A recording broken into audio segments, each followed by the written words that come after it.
Midweek Minute, guys. I'm Maddie, your host, and I'm joined by my awesome co-host, Chris. Say hi to the folks.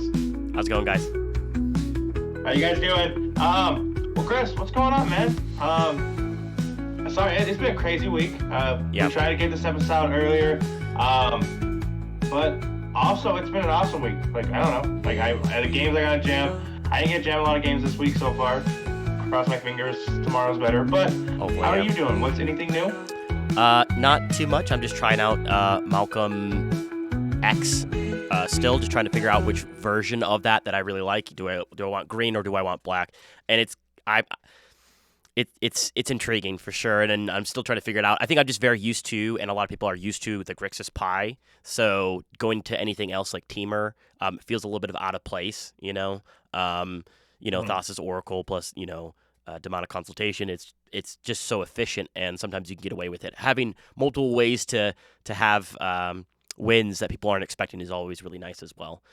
So I'm enjoying the Malcolm Vial right now, and just kind of putting Magda on the back seat just for a little bit, just to try out and see other things, because I love Magda, but branch out a little bit. No, absolutely. And that's awesome. We've talked about this off camera. We talked about it before, and you giving me crap about this. But speaking of something new, I'm trying something really weird. Okay. I'm building this dungeon deck. Tournament we're going to talk about. Our buddy Bruce, on the card right down, talked me into this, which, not like fully, I already had it in the back of my head. Sure. Make this deck competitive. Sure. Do it. Future deck tech on this, it's going to come, I hope, because I'm making tunes, I'm making edits, but as I mentioned before, I went to this tournament. Other co-host Nate went to this tournament just for a review, but it's called Ripped in the Format. It was October 12th. It was an awesome event hosted by Salt City down in Midvale, I believe. I think it was in Murray. Yeah. Murray. All right. Yeah. It was great though.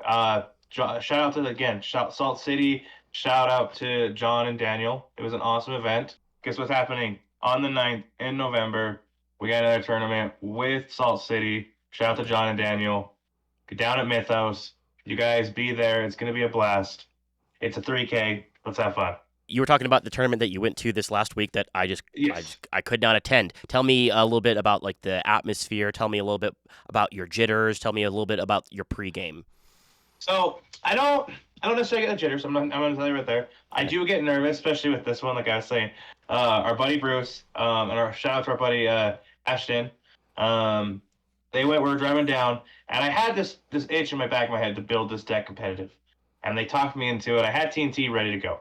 I was gonna take a meta deck. I had the TNT list. I'll make sure I get my mocks filled this time with you, so you can check it out. It's not a bad list, but I'm weird. I don't like to play a deck that everybody else is playing. So you'll never see me playing Rockside. You'll never see me playing Blue Farm, even though they're amazing. I played Atraxa. A lot of people played Atraxa. Sure. I don't know. I don't like playing that number one deck. I don't like playing that in that top 10 deck, because everyone knows what you're doing, if that makes sense. And that's something we'll get into a bit later. Maybe not on this episode, but down the road, is playing in that top 10 meta. And you can attest for this, and Nate can. You have those decks in. Sure. You think you have this cool line, but someone found your primer already, and you're like, oh, they know the line before I knew the line. Sure. But the tournament itself, the atmosphere, amazing. It was just this game store, awesome space. Like, it was very well spacious, awesome table lengths. There was room. I think that was the best part. Like, it wasn't like, yeah, let me look at my cards over here. You played what? Oh, no, I'm not looking at your hand. You played what? Okay. I've been to a lot of those tournaments. Yeah, I've been to a lot of tournaments, especially like 60 card format, like modern, like PTQs, PPTQs, those kind of things. Like you're just like, I have no room to write on my tablet or whatever I'm counting my life on. I'm like, this is miserable. So definitely having room is huge for feeling comfortable. Tournament wise, it was a pretty great turnout. Not anything crazy. It wasn't above 60 player tournament. But hey, again, shout out to the next tournament in 9th. Let's get above it. But it was a good mix of games. your average decks. You saw your Cannons, you saw your Blue Farms, but you know what you saw a lot of? TNT. Yeah, yeah, And like, don't get me wrong, I love that deck and I love Witchmont, and I hope it does great. But like, it was funny watching how many of those decks are coming out, but you didn't see a lot of like Blue Farms and Sisay. I saw two Sisays the whole day there, and I think we'll break down when we get into the meta over here. It yeah, was a good breakdown, which shout out to Luis. He did win win the tournament. I don't know. It was nice to see all the naysayers, all the bans are going to ruin the format. There's nothing going to happen. sure. And at this tournament, there was a lot of interaction. There was a lot of things going on, and it was fun. It was a great experience. So again, thank you guys, Salt City, for hosting us and getting these awesome events for us to go to. So, Okay, but cool. as we jump into this quick meta breakdown of our tournament that was local, let us know what you think of this breakdown. Me and Chris are going to do. It's going to be a little bit quicker than usual. Yeah. We're going to go through the top 16. We'll start at the bottom, go our way up, and then we'll look at the meta breakdown for the tournament. Each give our kind of thoughts of the deck.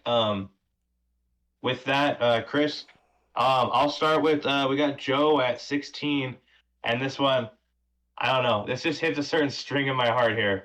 He is playing Claymore, Brash Veteran, / Claymore, Streetwise Operative. You know what that means? No He is idea. playing a Transformer, and it's not Slicer, okay? Okay, I thank guess that God. one is a start, but it's not Slicer. This one is an actual Transformer. He was transforming. I saw a couple plays. That thing was crazy. It's a Rakdos burn deck, or Rakdos burn. It's a Rakdos like creature Aggro. control. Yeah, it was just nasty and definitely was pretty cool to watch. And it's something that, like I've watched Joe play before, and just the way he plays is really awesome. The next one is 15th place, which is Bruce on Tivit. Wait, you say Tivit? Oh, Bruce, we gotta call you out here, dog. Thrasios Rog is what he's playing. Was that correct? Yeah, Yeah, okay. correct. He is. He was playing Rog Thras. Um, Yep. it. Oh. There was another Rog Thras that was up at 6th place. So, I mean, Mhm. so far for making top 16, I know this went only a top 10. They've been doing that for a little bit. But, I mean, when you really think about any other deck besides Rog Sai, no other deck made two of top 16. Well, I guess Yuriko came very close to making two. So, not your Kinnons, not a single Kinnon in the top 16, which is quite. But as we jump into 14th, Yep. we have John here playing Joria Ageless Innovator. This deck, man, I Yeah. don't get it. I I don't and understand it. The other Joyra is the one that every time you play a historic spell, you draw a card. This one, you like tap correct. 2 artifacts and something happens. I don't really know how it works, and maybe that's why some people didn't like. This isn't a threat, and sometimes, like I said, sometimes not being a threat, Mm. like the deck that you are going to talk about later, people don't see it as a threat. And they're like, yeah, don't worry about him. He's not doing anything crazy, you know. So, Oh yeah.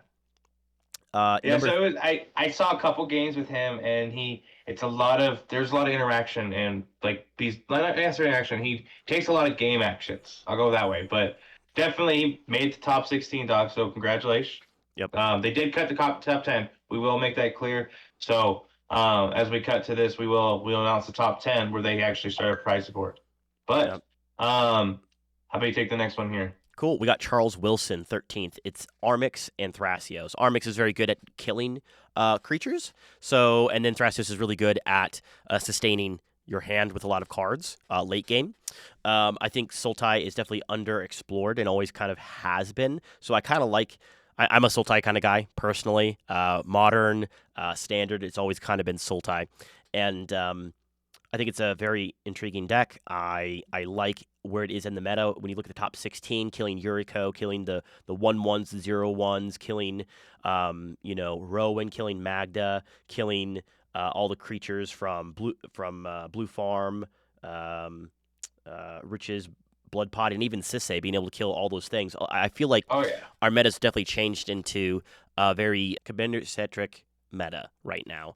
I think a lot of the different ones require your commander to kind of win. So that's, one other reason why I really like Drannith Magistrate right now. But that one Oh seems yeah, pretty. That seems pretty good. Seems pretty oh good. yeah, definitely. It was cool talking with if you're in the Salt City Discord, it's Thoughtbot here. That's his deck. It's Charles here. Um, he watching him play and talking to him about it, it's very creature removal, and like you said, this meta is very creature based, commander based, and he Yep. just kind of takes it away from people. But right here, 12th place here. Shout out to John, part of Salt City here. Got 12th with his jelly bean. And man, watching that deck, like talking to him a little, I got a little bit talk to him about this. He said it's in a good place, and I was like, "Well, you lost Dockside in like the mill." He's like, "I got other things," and I'm like, Sure. "That right there is probably the best point, is because people aren't afraid to keep going." And it was just pretty cool. And I'm awesome to see because like he's a great pilot with that deck, which is super weird because his other deck I know him for is his mono black deck, which is like, wait, Kirik. what? Yeah. So, but we take up 11th. You got You got Austin. Austin made it to the Invitational. Still playing Blue Farm over here. Like to see that it's still going strong. Just shy of top 10, but it's Blue Farm. Uh, it's resilient. A little bit slower than what it used to be, for sure. So a little bit hard to take over the game. But if you can go long, you kind of take over the game pretty well. and then you got 10th here where we cut into the actual top 10. You got Josh here, which shout out here. We got Baldur's Gate card. We got Gale Waterdeep Prodigy Sure. with the background of Scion All Star. Okay, I've never seen this deck. I've seen Gale. I've thought about making a Gale deck. There's some other stuff Yeah. because it's a sorcery instant deck. But Josh, you got it here, man. You got top 10. There you go. That's pretty awesome. That's awesome. The next one, I know this guy, is good old Z. He got ninth place with Magda, 2 wins, 2 losses, and a draw. Me and him have talked about Magda a couple different times. He gave me some awesome foil Japanese dwarfs at the last tournament that I went to. I'm like, okay, shout out to Z. He's the real king. But making ninth with Magda, holding the heritage of the dwarfs high. So pretty standard deck the way that I'm kind of playing it with Academy Manufacturer and a couple other different lines to try and grind out a little bit better. So yeah, it's a good one. Yeah, no, absolutely. And just want to shout out right there. You saw how happy Chris gets right there seeing the Magda. Yep. I just can't wait till I find a deck like that. But we got 8th place here. You got Sean O'Connor running Zur the Enchanter. A Okay. deck you wouldn't think to see.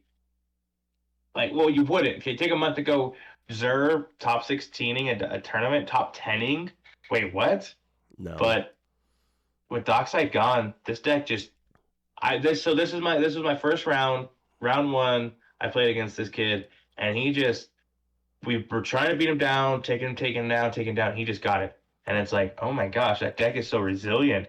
Like, what are Yeah. you doing? Playing Angel's Grace in that deck is insanely good, and then Phyrexian Unlife as well with it is just incredibly good. I mean, Mm. when you think about it, the Esper Pie right now feels really good because you do have that blue-black with Thassa's Oracle, but you also have Silence. You're just really compact your commander. You don't need it, but when you get it, it just takes off. So you got to stop the commander for Oh, sure. yeah, absolutely. I know that Nate was kind of messing with it a little bit. He really enjoys it, but maybe whenever we get our brackets down and we get JLo back, we'll see. This might be an incredibly viable deck. We'll see. Mm-hmm. I'm hopeful. Michael Coy is our next one on Rogsai. 7th place, two wins, 2 losses, 1 draw. So very close to getting to the top tables. But I mean, Rogsai is just an incredibly fast deck. We see a couple different really incredibly fast decks. You want to hit up the next one, the 6th place winner? Yeah, absolutely. King. Not gonna try to pronounce your last name, man. I don't want to slaughter it. I had a friend with the same last name. I hope I don't butcher it, but he said Nguyen. So Okay. Okay. yeah, We'll combine it. I'll say King. Nguyen. All right, there you go. 2 wins, 2 losses, and a draw here. So it's something you're gonna see point wise is that's what the top 10 was: 2 wins, 2 losses, and a draw. And Sure. it really came down to tiebreakers because that's what put you into the top 10. Yeah. But he was playing Rock Thrasios, and if you look at that list, which Bruce, I think we were supposed to post this. it just spits out mana. It's Yep. nasty, Yep. and like we play against Bruce enough times. We watch it happen. He can just run with the game like that, and Yep. it's definitely, even though the bands it got a little affected, but it's just so strong. Having that green Oh, in there in order to play out dorks is just Thrasios in the command zone. I'm glad it's back being popular played, but like I don't know. I will say this: some pilots with it. None of this I can see in these pilots here, but I've seen some people with Thrasios. They get the infinite mana, they do it, and they don't know what to do afterwards. They've already gone sure. to combat. They've already like done one of the interactions where it's been stopped, and it's like, okay, learn your deck, please. Like I don't mean it mean, like I really don't, but it's like, please be better. I know it sounds very superficial, but it's like, yeah, you have infinite mana, you have Thrasios, but like, okay, so how do you win? Please have like Sure. the second or third backup line in case, because It a gets lot of us milled or know yeah. one and two. Sure, sure. So Realistically, you want about 2 to 3 different ways that you can win the game in a different convoluted way. That's kind of where I want to be at least. Like Talion only kind of has like 1 to 2 ways to really win, and when you don't have it, it just absolutely feels bad. So, the more win cons, sometimes you can be a little more convoluted, but I think 2 to 3 is kind of like the standard in CEDH to kind of have a backup line in oh case yeah. someone Praetor scraps away your Thassa's Oracle. Or Um, as we saw rolling on CDH for a while, Discord, not Discord, Reddit, the Jester Cap test. yeah, yeah, it's really So, good. The but next you seem excited to do number fifth place. So how about you shout him out here? Man, this is Rich. We've had him on the podcast before. Rich is awesome. He's a tactician among tacticians. Every time that he speaks, I want to hear what he says. I like Rich a lot. He's a reasonable player. Um, I would love to go over him with him on this deck because his deck is anything but reasonable. Normally for Blood Pod, which is what he played Tana Timna, you would add a couple different abilities to stacks out the game. You got Aven Mind Sensor, you got Archon of Emeria. He didn't play that, and the other decks that I've seen have played that. So I would have loved to see what his reasoning are, because I mean he is by far the Blood Pod guy as far as I know. Oh yeah, But congratulations on fifth place. I definitely am getting these cards to see, is this a deck I kind of want to pick up because I think it's very viable. It doesn't rely on the commanders, which is what I kind of like about it. It feels like a blue farm of creature-based combo stacks light deck. It doesn't have any blue. It sans blue, so it feels a little bit but I mean, I run Magda and I do just fine. So why not add 3 more colors and go to town? So definitely oh like, no, absolutely. yep, like Timna for the draw effects. So fourth place for you then, eh?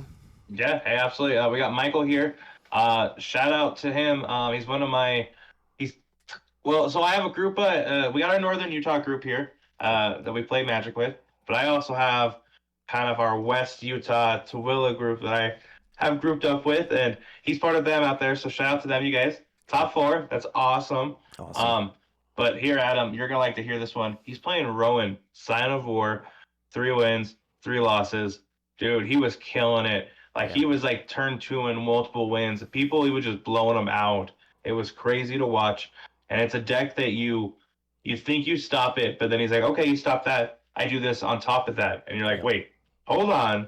And it was just crazy. And it's definitely a deck that I'm excited to play against more often at these tournaments. Um, Downside, I didn't get a chance to play with him. I was in the lower brackets, but I'm hoping the next one I do. So, how about you take third place for us, Chris? Third place, once again, Roxai by Jack. 3 wins, 3 losses. Not much to say. Roxai's the scourge of the earth, and I love that it's in the meta. I love that 2 of them got top 10. I think it's a really insanely good deck. One of our, shout out to Adam, he plays it in our group, and he knows it pretty well. And I'm always tempted to sleeve it up, and then every time I do, I just take it apart. I'm like, this is just not me. This is just not me. I kind of want to chill and have some uh, different tempo of the game. Oh So, no, absolutely. uh, Um, speaking of tempo, the next one you oh, have. speaking, we have Tyler here. He's playing Yuriko. I was in I was in a game, and as one of his wins, he beat me on it. Yeah, Dude killed it with Yuriko. He just got the right pulls, and I'm pretty sure he pulled the brain freeze stacked up the top, hit us with the 15 like damage like crazy. Huh. So great player here. And here's his record though: 2 wins, 1 loss, 2 draws. Nice. That's a pretty good like dang. Because you jump back, that is the same record that Rich has at 5th place. Okay. How about you take who our top winner here is? It's gonna be Sisse. This one is kind of the meta buster of Salt Lake City. Sisse's just kind of been hitting top consistently over and over and over again in the top 10, top 16. This one, I don't know which direction. We know Dan plays this, and it seems like a really good pilot with it. Definitely scary to take on. And I would love to get his opinion on it. It doesn't seem like it has too much interaction. It seems it doesn't have all the turbo kind of planeswalker win cons. It seems like if you're able to get rid of a meal, the deck doesn't do anything. If you're not able to infinite flicker, they have the Tiny Bones enchantment that every time that a legendary comes in, everyone takes 1 damage. So it seems like if you're able to Praetor's Grasp out a meal, the deck doesn't do anything. So maybe I'm missing a line. I don't know. But I'm like, cool, kill a meal, hold up interaction. I don't care what else you get. And then that's that. I know it had a Teferi, so obviously get Teferi, then get a meal, then go infinite mana and blink your Bowmaster or blink just your Derevi multiple times and hit everybody. So that one's pretty good. Surprised to see it at the top. A lot of people said that it was dead. 5-color. I mean, it's the only 5-color that's still around. So Oh, absolutely. Good job, Luis, on that. Yeah. Yeah, Luis, he was crazy. I will shout this out. I was in the losses. His 1 loss, 4 wins, 1 loss. I was in that loss game. So. Yeah. Okay. So, but you guys, that was the breakdown of the tournament. Let us know what you think of that quick, like kind of breakdown. We didn't go super in depth on all the decks, but kind of a quick rundown.